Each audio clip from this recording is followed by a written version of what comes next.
What were your thoughts about the Bengals just smashing the Falcons in Week 7? And do you think that Joe Burrow can continue the success going into the next couple weeks? So, I mean, just to answer one of those questions, I think Joe Burrow has the potential. We all saw what he was capable of last season, even though he had one of the worst offensive lines in the league.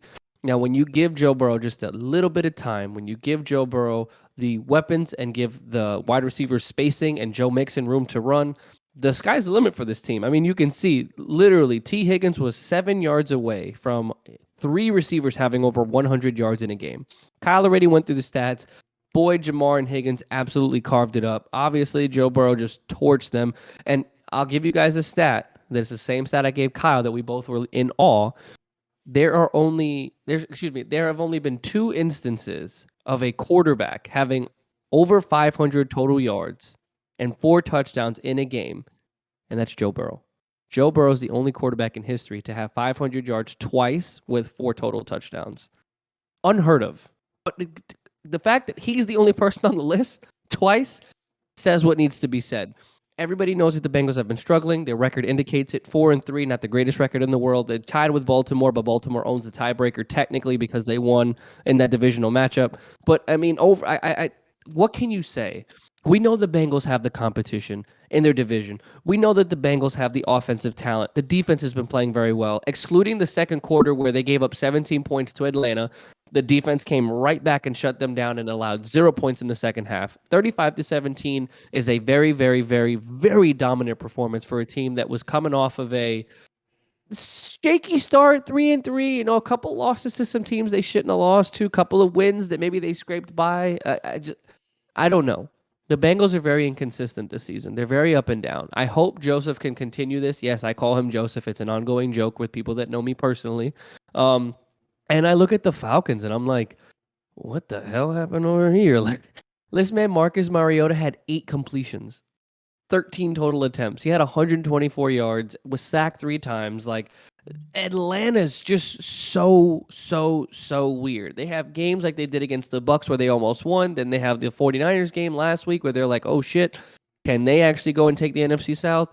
And then they get, brought back down to earth by Joe Burrow and the boys, and they just blew them off the face of the earth.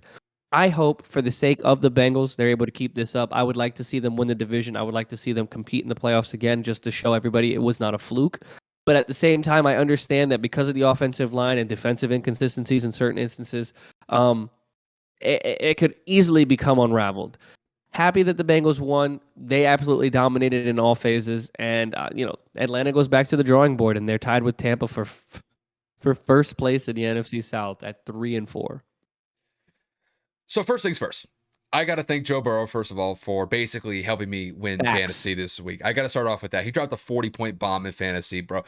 I appreciate that, my guy. That's first things first. I got to get that out of the way.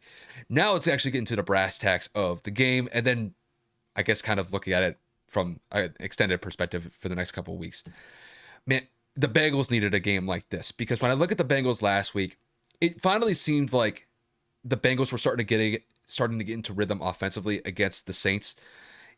Even though that game was relatively close, they only won that game by, I believe, 4 points. They won that by the score of 30-26.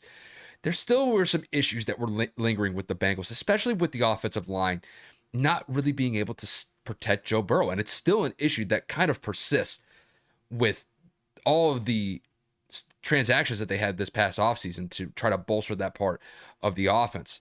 But, when it came to that performance against the Falcons, they were on top as far as I'm concerned. They were just running and gunning. They put up 28 points in the first half. Joe Burrow was just lighting it up the entire first half and then continued to do so in the second half as well. And Atlanta had no answer for what the Bengals had. I will give the Falcons a little bit of credit, though. They did hold the Bengals to 7 points offensively in the second half. And, granted, they had to make some adjustments after, well, let's face it, the Bengals just smacked them in the first half. And, I mean, if they'd really given any more points up, you're talking about a 40-point performance that you're giving up defensively, possibly 50. So to hold the Bengals to 35 after giving out 28 in the first half, not necessarily the worst thing to look at from the Falcons' perspective.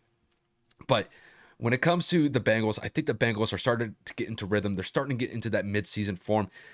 And I think if they're able to extend this out for the next couple weeks and really kind of ride this momentum through the middle part of the season, like basically the end of October going into November, I think it's going to set them quite nicely, or it's going to set them up quite nicely when they start getting into these really crucial games come November and then early December. Because, like Kevin said, it wasn't pretty at first with the Bengals. They lost some games that they probably should have won earlier on. Joe Burrow was getting absolutely killed in the pocket with how many sacks the Bengals offensive line was giving up. The defense was on their heels simply just because the offense wasn't really producing. They weren't clicking. But I think the Bengals are starting to kind of get into that rhythm where they're finally in their comfort zone. Joe Burrow is able to do his thing by just carving up secondaries left and right. And trust me, there's going to be some tough games that the Bengals are going to have to play, especially divisionally in the next couple of weeks. But I think that they're finally starting to get it together. And I think if they play like this, they're going to be a really tough out in the AFC. Granted, there's still a couple teams in the AFC that they have to worry about, specifically with the Bills and the Chiefs.